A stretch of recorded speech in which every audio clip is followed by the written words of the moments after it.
Conjugare, Centro Português de Apoio à Pesquisa Científica e à Cultura. Acreditamos que as ciências e as artes mudam o mundo. O conhecimento transforma, e isso nos motiva.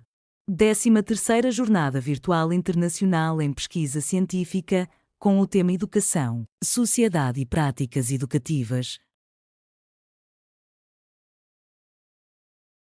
Olá a todos, eu me chamo Alisson Fernandes dos Santos, eu sou acadêmico de Pedagogia e juntamente com os meus colegas a Jéssica Dal Ponte, doutoranda em Educação, a Natália Scarabelotti Farias, mestranda em Educação, o Renan Batista Vicente, acadêmico de Educação Física, e sob orientação do nosso professor doutor Matheus Bernardo Silva, gostaríamos de apresentar então um trabalho que tem como título O papel do trabalho educativo escolar na atualidade, uma reflexão a partir da pedagogia histórico-crítica.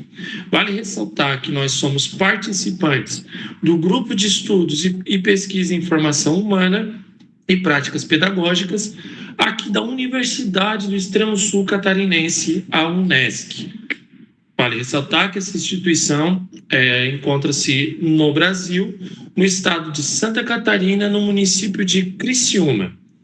Bom, esse trabalho trata-se de uma pesquisa teórico-bibliográfica em andamento que tem como título As implicações do processo formativo escolar e desenvolvimento da concepção de mundo em tempos atuais.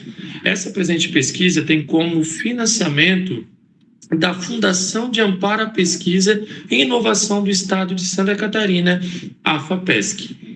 Então, desse modo, esse presente trabalho tem como um aporte teórico de análise a pedagogia histórico-crítica. Por que nós fizemos a escolha da pedagogia histórico-crítica? Por dois motivos. O primeiro motivo é pela pedagogia histórico-crítica, se tratar de uma concepção que tem um cunho crítico de olhar para a educação.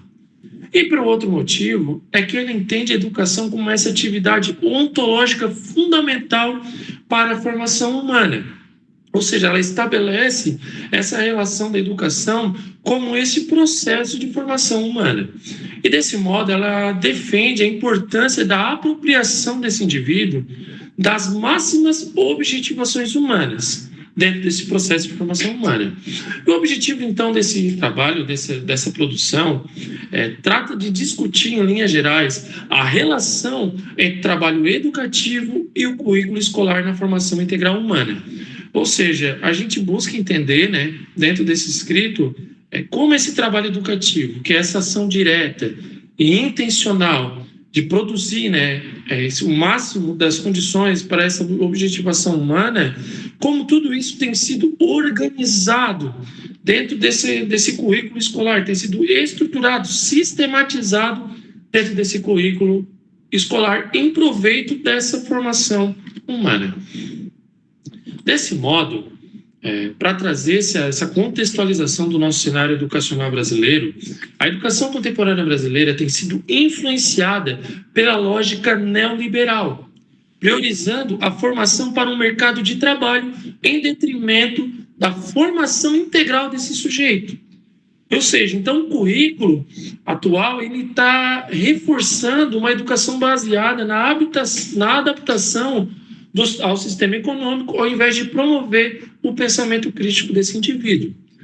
Então, ao longo agora desses últimos anos, o contexto educacional brasileiro tem sofrido uma série de reformas, tanto no âmbito estrutural, âmbito de estruturação de reparto de verbas e tudo mais, como também nessa estruturação curricular, que emergiu, então, na BNCC, na Base Nacional Comum Curricular, que vai trazer, dentro da sua estruturação curricular, um ideário, um foco no aprender a aprender, que desloca o ensino da formação do pensamento crítico para uma adaptação de mercado, que desloca essa educação de um cunho pedagógico para um cunho psicológico, comportamental desse indivíduo.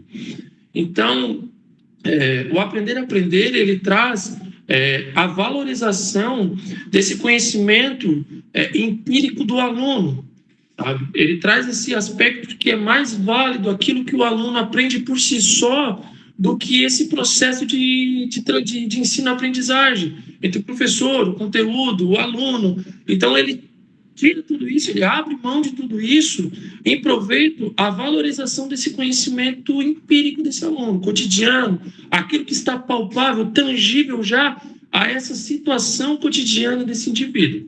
E desse modo, trazendo essa lógica para a educação ela perde o seu papel de humanização e passa apenas a reproduzir as desigualdades sociais. Então, a partir do momento que essa educação ela se transforma, ela se inclina para essa lógica neoprodutiva de educação, espelhando essas lógicas do mercado dentro da educação, ela acaba que reproduzindo apenas esse ambiente, esse contexto, né, capitalista de produção.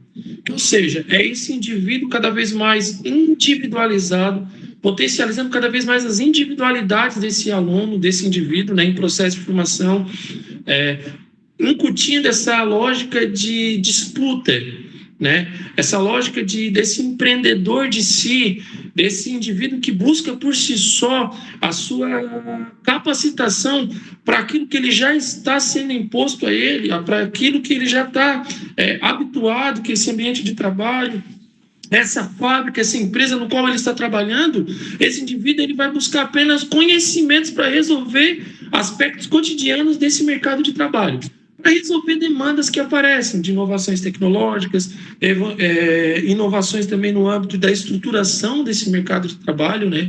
Hoje nós vemos cada vez mais a questão do home office, né? Desses empreendedores que estão sobre a lógica de um algoritmo, que cumprem, né, uma carga horária, muitas vezes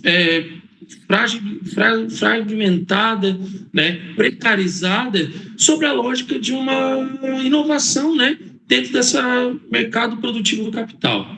E desse modo, as plataformas sociodigitais elas surgem como esse mecanismo de fortalecimento dessa alienação, né, dessa alienação desse indivíduo enquanto senso coletivo, né, esse indivíduo enquanto um coletivo de ser humano, enfim, e essa disseminação dessas fake news, né, contribuindo para o esvaziamento do conhecimento objetivo.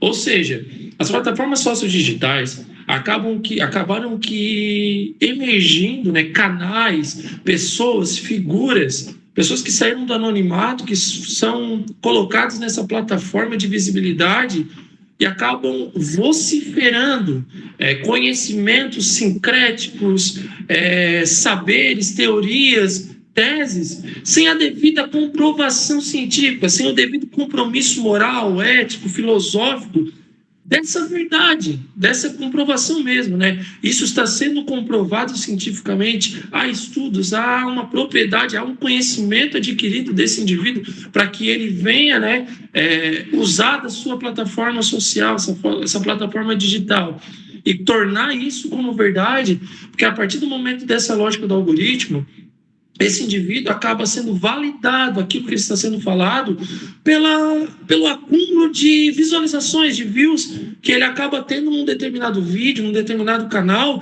ele acaba adquirindo uma propriedade daquele assunto. Ele acaba se tornando um sujeito para além da verdade, vamos dizer assim, né? E para isso ele vai corroborando, toda essa estruturação corrobora para esse movimento que nós temos cada vez mais emergente, que é as fake news, né? Que são essa dissonância cognitiva de verdades absolutas, verdades essas que já foram comprovadas cientificamente, que são colocadas em xeque, que são ressignificadas por essas pessoas que não têm esse compromisso.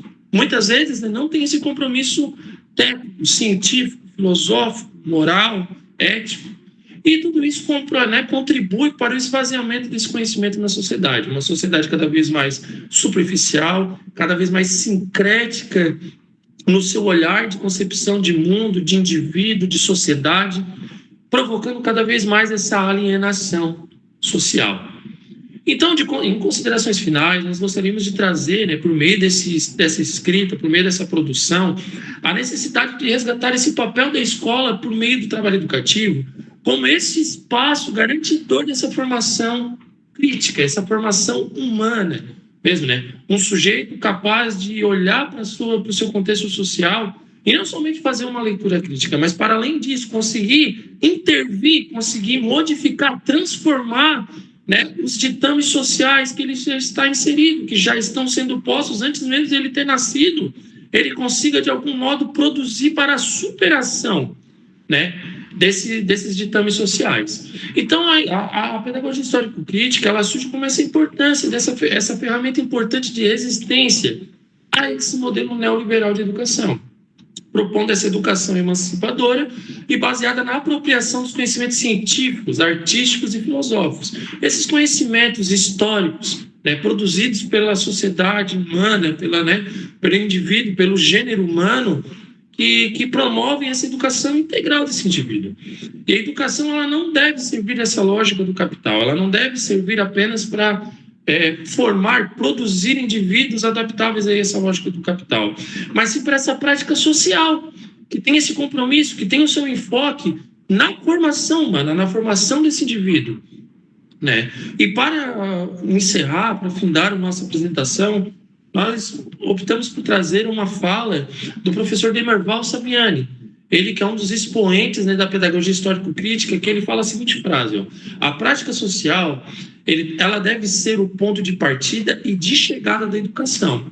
Ou seja, desde o início até o fim desse processo educativo, precisa haver esse compromisso, né, de uma educação em proveito dessa formação humana, integral, crítica, desse sujeito emancipado, para que ele consiga produzir para as futuras gerações, né, meios, mecanismos, produções, conhecimentos, né, que promovam essa superação, né, dos ditames sociais vigentes.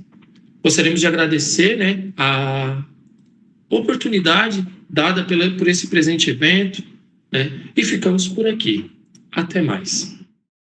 Realização: Conjugare, Centro Português de Apoio à Pesquisa Científica e à Cultura. Apoio: Editora Cravo.